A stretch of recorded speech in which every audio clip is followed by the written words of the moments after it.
पूरे घर की व्यवस्था का एक अंतिम जायजा लेने के बाद मैं कपड़े बदलने अपने बेडरूम की ओर मुड़ी तो रोहन के कमरे से आती खुसर पुसर ने मेरे कान खड़े कर दिए। माया के स्वागत में रसोई और घर की व्यवस्था में उलझी मैं घर में पति और बेटे की उपस्थिति को तो भूल ही गई थी। क्या चल रहा है यहाँ? तुम दोनों भी तैयार हो जाओ। माया वक्त की बहुत पाबंद है। 7 बजे कहा है तो 7 बजते ही आ जाएगी और रुकेगी भी जरा सी देर ही। हाँ भाई, सबको सब मालूम है। तुम्हारी सहेली इतनी बड़ी कंपनी की एमडी जो हैं। पति सतीश की बात अभी समाप्त भी नहीं हुई थी कि उनका और साथ ही तुरंत रोहन का भी मोबाइल बज उठा था। मैंने वहां से खिसकने में ही भलाई समझी। तैयार होते होते अचानक कुछ ध्यान आया। ओह, अभी बाहर निकलकर पहला काम यही करती हूँ। मैं बेडरूम से बाहर निकली तो पति और बेटे को फिर खुसर पुसर में व्यस्त देख खींच उठी। मुझे देखते ही दोनों सावधान की मुद्रा में आ गए। माँ, यह मेरा सीवी और यह मेरे एक खास दोस्त रमन का सीवी। फोन कॉल्स तो और भी बहुत आ रहे हैं, पर मैंने ही इसे समझाया कि कम से कम लोगों की सिफारिशें लगवाओगे तभी खुद का चांस बनेगा। तुम चाहो तो अपने साथ साथ मेरे लिए भी कह सकती हो। अभी तो मेरे रिटायरमेंट में भी 2 साल बाकी हैं। सतीश ने अपनी बात रखी। मैं उनकी बातें, उनके इरादे सुनकर भौंचक्की सी रह गई थी। यह सब हो क्या रहा है? माया यहाँ इसलिए नहीं आ रही है, वो आ रही है कॉलेज के दिनों की मेरी सबसे खास सहेली होने के नाते। हाँ, तो मालूम है, पर उनकी खास सहेली उनसे कुछ खास आग्रह करेगी तो वे मना थोड़े ही करेंगी। पर हम ऐसा आग्रह करें ही क्यों? हमें जो भी करना है, जिंदगी में जो भी बनना है, अपने बलबूते पर बनेंगे, किसी की कृपा पात्र बनकर नहीं। सवेरे से दिमाग में उमड़ घुमड़ रहा विचारों का ज्वार आखिर शब्द रूप में जुबां से बाहर फूट पड़ा था। मेरे तेवर देख सतीश शायद थोड़ा उखड़ गए थे, इसलिए बिना कोई प्रतिवाद किए अपने कमरे में जाकर लेट गए। लेकिन रोहन ने अब भी उम्मीद का दामन नहीं छोड़ा था। हम अपनी योग्यता का ही प्रतिफल मांग रहे हैं माँ। डिग्री तो हमारे पास है ही, पर आप भी जानती हैं बिना जान पहचान सिफारिश के आजकल अच्छी नौकरी मिलना कितना मुश्किल है। मुश्किल है, नामुमकिन तो नहीं। माया खुद कितने संघर्ष और मेहनत के बाद इस मुकाम पर पहुंची है, मुझसे बेहतर कौन जान सकता है। अपने ही कहे शब्दों को मन ही मन दोहराती मैं लॉबी की ओर बढ़ गई थी। मैं खुद हैरत में थी कि क्या वाकई यह सब मेरे अपने मुंह से निकल रहा है या मुझमें माँ की आत्मा घुस गई है। माँ का ख्याल आते ही मुझे ध्यान आया, कपड़े बदलते वक्त जो काम ध्यान आया था वो कहीं फिर से न भूल जाऊं। मैं पूरे मनोयोग से लॉबी में लगी माँ की तस्वीर साफ करने लगी। माया इस तस्वीर के सम्मुख अवश्य शीश नवाएगी। शीशे में जड़ी तस्वीर से झांकती माँ की आंखें आश्चर्य से मानो मुझे ही निहार रही थीं। माँ की तस्वीर हमेशा से ही मेरे लिए मात्र तस्वीर नहीं, अपने मन का आईना रही है। अपने मन के विचार मैं उसमें आसानी से प्रतिबिंबित होते देख सकती हूँ। दोबारा श्रद्धा से माँ की आंखों में झांका तो वे मुझे आशीर्वाद देती प्रतीत हुईं। माँ की आंखें तो हमेशा ही ऐसी ममतामयी कशिश से भरी रहती थीं, मैं ही नहीं देख समझ पाई। पर माया ने इस कशिश को न केवल बखूबी समझा वरन इसका भरपूर लाभ भी अर्जित किया। माया के माता पिता उसके बचपन में ही एक दुर्घटना में चल बसे थे। मामा ने उसे हॉस्टल में डाल दिया था। स्कूल और फिर कॉलेज तक आते आते वो मेरी अंतरंग सहेली बन गई थी। पढ़ाई में हम दोनों ही अच्छी थीं, बल्कि मैं उससे 20 ही थी। कॉलेज खत्म होते होते हम दोनों को नौकरी भी मिल गई थी। माँ पिता के प्यार से मरहूम माया को में घर का वातावरण बेहद भाता था और अनाथ जानकर माँ भी उस पर खूब प्यार लुटाती थी। आज सोचती हूँ तो लगता है इंसान को किसी चीज की अहमियत तब समझ आती है जब वो उसके पास नहीं रहती। तभी तो माया को माँ और उनकी बातों की अहमियत इतनी जल्दी समझ आ गई थी और मैं अब उनके चले जाने के बाद समझ पाई हूँ। हमें नौकरी करते कुछ ही अरसा हुआ था, पर जैसा कि आजकल ट्रेंड बनता जा रहा है, युवा हर वक्त नौकरी बदलने की फिराक में रहने लगे हैं। हम भी अपवाद नहीं थे। कई जॉब पोर्टल पर हमने अपनी सीवी डाल रखी थी। एक बहुप्रतिष्ठित कंपनी से हम दोनों को कॉल आया। दोस्तों से बातचीत की तो पता लगा और भी बहुतों को कॉल आया था, पर उन्हें भर्ती बहुत सीमित संख्या में करनी थी। जाहिर था कंपटीशन तगड़ा था। माया सहित हम अधिकांश सहेलियों ने यह कहकर पहले ही हथियार डाल दिए कि 9-10 घंटे की हाड़तोड़ नौकरी के बाद अब उस नौकरी के 8-9 राउंड की तैयारी करना हमारे बस की बात नहीं थी। वो एक छुट्टी का दिन था। माया घर आई हुई थी। फोन पर हम सहेलियों के बीच फिर इस जॉब, उसके प्रोफाइल आदि की चर्चा छिड़ गई थी। माँ काफी दिनों से हमारी बातें, फोन पर चर्चाएं सुन रही थीं। उन्होंने बेहद उत्सुकता से माया से इस बारे में जानकारी लेनी आरंभ कर दी। मैं अक्सर अपनी अरुचि जाहिर कर माँ के ऐसे उत्सुक सवालों पर लगाम लगा देती थी, पर माया का धैर्य असीम था।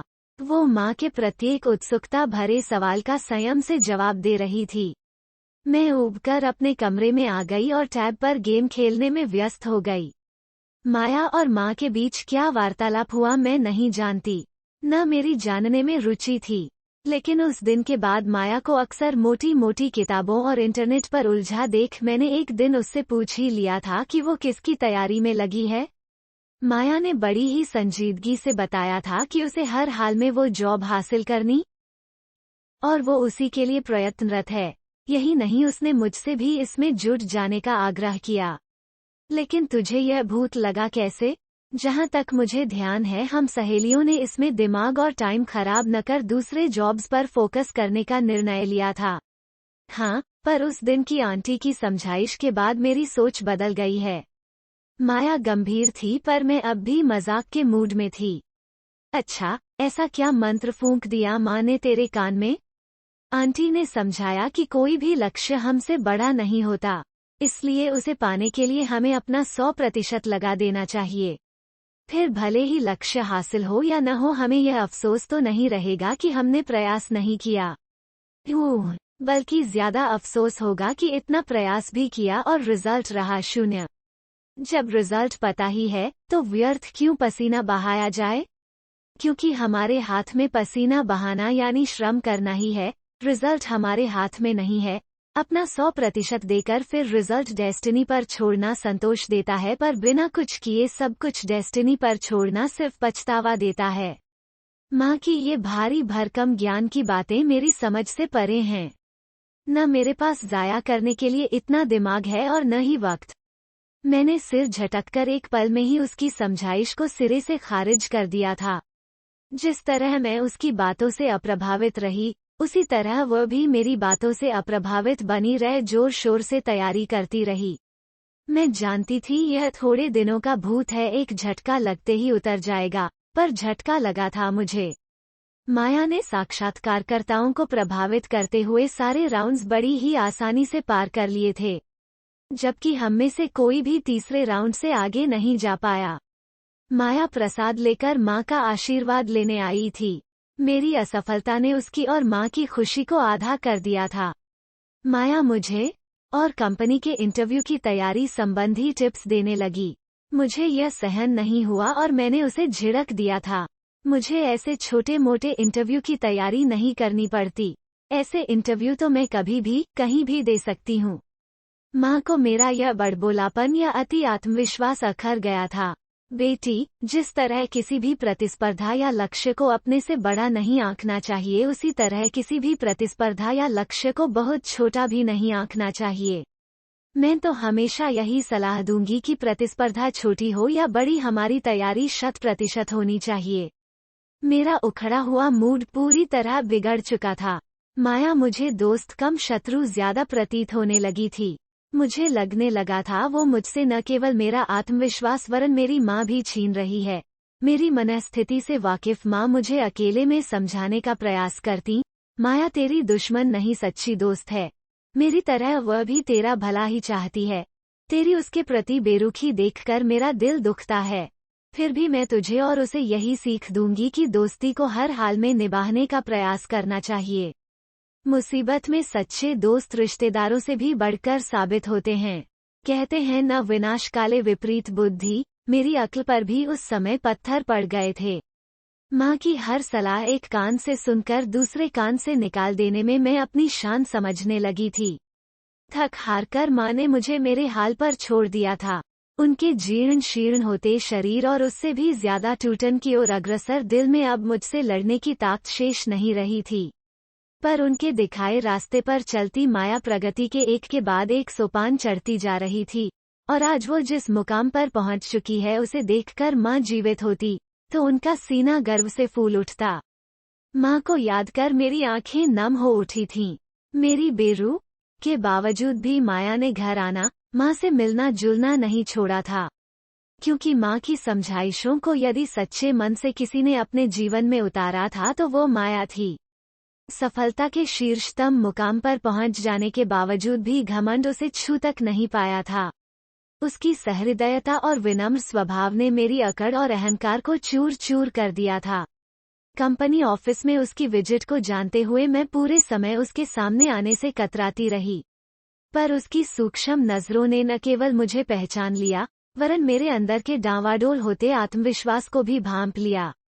ऑफिस के पूरे स्टाफ के सम्मुख अपनी दोस्ती को उजागर करते हुए एक ही पल में उसने मेरे कद को कई गुना बढ़ा दिया था। लेकिन तब से मैं मन ही मन खुद को उसके समक्ष बहुत बौना महसूस कर रही थी। लोग मुझे बधाइयां दे रहे थे। पति और बेटे के पास सिफारिशों के फोन कॉल्स की कतार लग गई थी। मैं चाहूं तो माया से उनकी सिफारिश कर उनकी नजरों में और ऊंची उठ सकती हूं, पर तब मैं अपनी नजरों में और भी ज्यादा गिर जाऊंगी। आज मैं खुद को माँ की जगह पर खड़ा महसूस कर रही थी। पहली बार मुझे एहसास हो रहा था कि माँ कितनी सही थी और मैं कितनी गलत। मेरी पश्चाताप भरी आंखें माँ की आंखों पर टिक गई थीं। अचानक मुझे लगा माँ की तस्वीर मुस्कुराने लगी है और कह रही है, गलतियों से सीखने वाला ही तो इंसान होता है, और इंसान जब जाग जाए तभी उसकी जिंदगी में सवेरा होता है। माया की गाड़ी का हॉर्न सुनाई दिया तो मैं तेजी से दरवाजे की ओर भागी। बाहें उसे सीने में भर लेने को अकुला रही थीं। मैं समझ गई मेरी जिंदगी में सवेरा हो चुका है।